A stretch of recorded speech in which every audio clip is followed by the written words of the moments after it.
everybody. This is Joseph from College Beat Television over at Cal State Long Beach. Today I'm here with Logan. My name's Logan Sandler, and I'm the writer and director of Live Cargo. It's a story about a young couple who are experiencing a tremendous loss, played by Keith Stanfield and Dree Hemingway.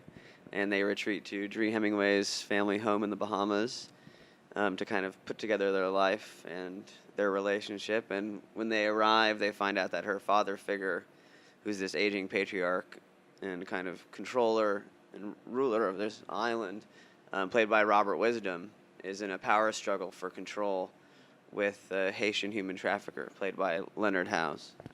Wow, okay, so it's a pretty lighthearted film, yeah?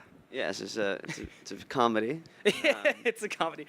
I mean, what was the inspiration behind something like this? I grew up in Miami, but I spent a lot of time down in the Caribbean and the Bahamas, and, just initially getting to the island when I was like 15 or 16, when I started spending a lot of time down there. It was just such a magical, special place, and just kind of listening to the stories throughout the years, and just really inspired me to tell a story about that place. Okay, so I'm sorry, so it's like a childhood experience, kind of. That was what the film originally came from, right? Yeah, I mean, there were many stories that I had heard throughout the years and things that I had experienced throughout the years as well, and I guess the script became kind of a culmination of all those events and experiences. And, also taking dramatic license to, create a story, but definitely my experience there was integral, for sure.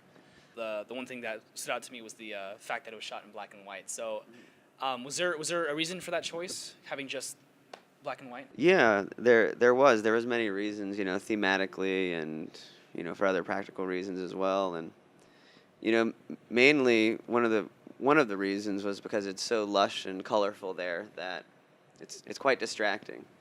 And, the black and white allows you to really focus on the story and the characters. And it also really transports you into a world that the audience hasn't seen before. I had never seen a black and white film about the Caribbean in that way in modern times.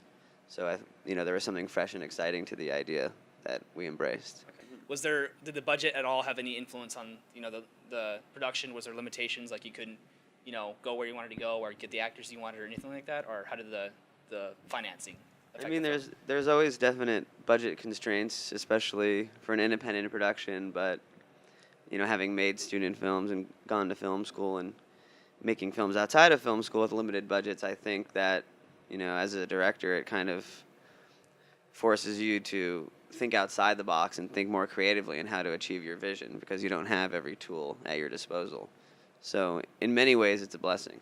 What is your background in film school then, and how did that kind of play into your career? Yeah, I went to undergrad film school here in LA at Loyola Marymount, and I had made a pretty successful short film out of there for my thesis, and that was seen by some professors and I guess people at AFI who responded really strongly to it, and that enabled me to get a fellowship at AFI pretty much right after graduating. And from there, AFI played a big integral part in my career and in both education and connections and my relationships with the industry. So yeah, it's definitely something I personally recommend, and something that I hold close and wouldn't have done it any different. Okay, so with your schooling and whatnot, I mean, was there any major learning experiences? Mostly because I think when you first graduate, one of the difficult things that you go through is trying to figure out where to start. And I think directing specifically is difficult because that's like the position everyone's trying to shoot for. Like, oh, I want to be a director. I want to make my own film. So, how was the process of going from where you were to being a director? Yeah, I guess I never thought of being anything other than a director. I'd always had a background in writing and wanted to be a writer, and the visual aspect of filmmaking is kind of what drew me to this medium. So I guess the alignment of writing and visuals kind of presented itself to me to be a director, because I wanted to really control those aspects of the film.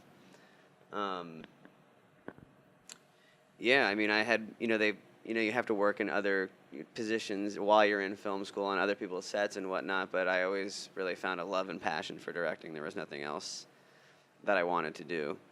And I was, throughout film school, you get the opportunity to watch films, and as many films as you want, it's part of your education. So I kind of became obsessed with the idea of certain directors and their career paths and their trajectory, and I don't know, I never saw it any other way, I guess. Okay, so you kind of had your heart set on Yeah. what you wanted to be. All right, long as you've been in your directing career, so to speak, have you thought about, what the next step is? Are you trying to get bigger budgets? Are you trying to work with, bigger distribution companies? Or what's the next step for you after this film?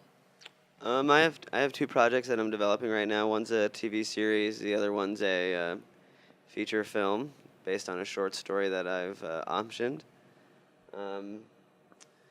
And yeah, I think it's always to, I don't know if it's necessarily, a tangible thought like I'm trying to do this or that. I think it's just trying to grow and tell bigger stories, and how can you do that, and how can you keep going, in the right direction. If the story calls for it to be bigger, then so be it. But if it doesn't, then that's not necessarily something you would want to force onto a film. I think you want to do what's right for each project. What is your drive to be a filmmaker and to continuously direct and to continuously make more, even though you might have hit some rough patches along the way? Yeah, I mean, it's definitely not easy. But I think if you're creative and you're driven and you can figure out different ways to support yourself. Whether it's doing music videos or trying to get into commercials, and other aspects of, maybe you're writing other projects with people. I think if you're creative and smart, and you're driven, you can figure out your own path. But it's definitely not as clear cut as becoming a real estate agent or a banker or an engineer or something like that.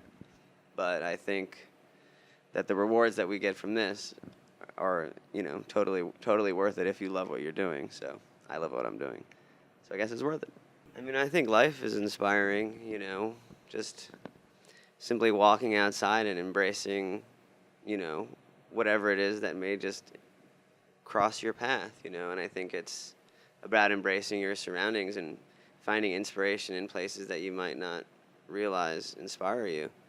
And I just have a passion for storytelling, I'm always interested to meet new people and find inspiration, so I think there's something very addicting about the whole filmmaking process, and each aspect of filmmaking is so different that it's kind of, as a director, I kind of fiend for it all, whether it's editing or being on set or whatever it is. I just always want to be kind of in that zone, mentally.